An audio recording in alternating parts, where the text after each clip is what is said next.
Hi everyone, Frank Terlep here, and welcome to the first Test Drive Tuesday of 2021. In today's short video, I want to share with you our thoughts on what we believe are the best practices for post-repair, post-calibration test drives. Let's get started. Step one, the first step should be to have a conversation with the customer. And during that conversation, you probably ought to let them know that the battery may be disconnected during the repair, which may lead to recalibrations. You also want to inform them that you will be taking the vehicle for an extensive test drive to validate that all of their ADAS systems operate as designed. It's also going to be important to inform them that if there is a calibration, you are probably going to reset their ADAS systems back to the OEM settings. And then finally, from a courtesy perspective, just inform them that you're going to provide them with all the appropriate documentation for the repair, for the calibrations, and the test drives for their file.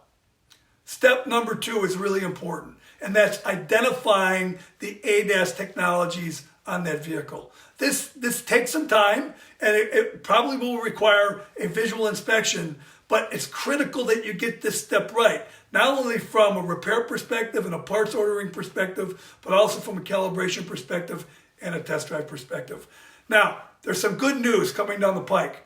Our company is getting ready to release a product called ADAS Copilot.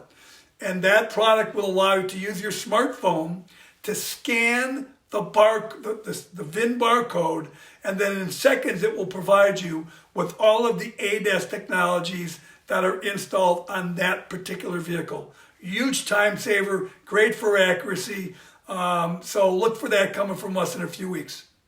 Step three, complete the repairs properly, complete the calibrations properly. Okay? Step four, once the repairs are completed or the calibrations are completed, perform a post scan and clear all the appropriate codes.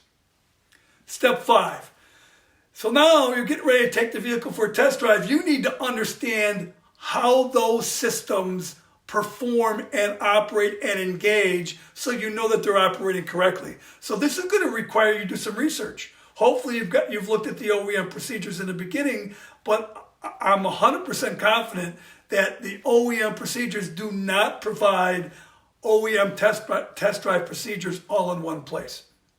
So you may be required to go to the owner's manual, you may be required to go to the OEM website, and you may even have to go to the OEM YouTube channel. Now, on the other hand, if you're a Test Drive Copilot subscriber, we provide you with all of the OEM-based test drive procedures for all of the manufacturer's ADAS systems in one place. So we'll save you a ton of time and a ton of energy there as well. So once you've done your research, it's now time to go and do the test drive. And when you go do the test drive, we strongly recommend that a test drive get recorded, both audio and video, and also a detailed report gets generated for your bulletproof file and for the consumer.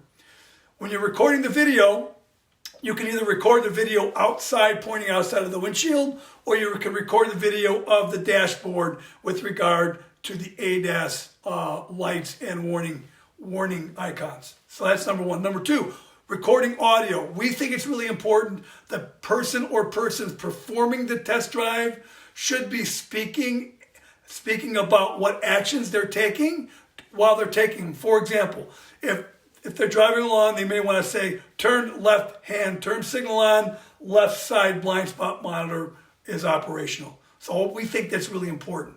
And then last but not least is the report.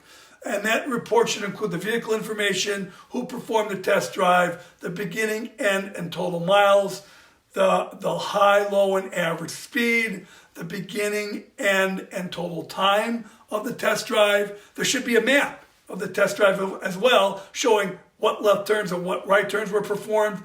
And last but not least, there should be a quality control checklist as part of that report that shows that what systems were checked, what systems were tested, and did all the systems operate as designed by the OEM.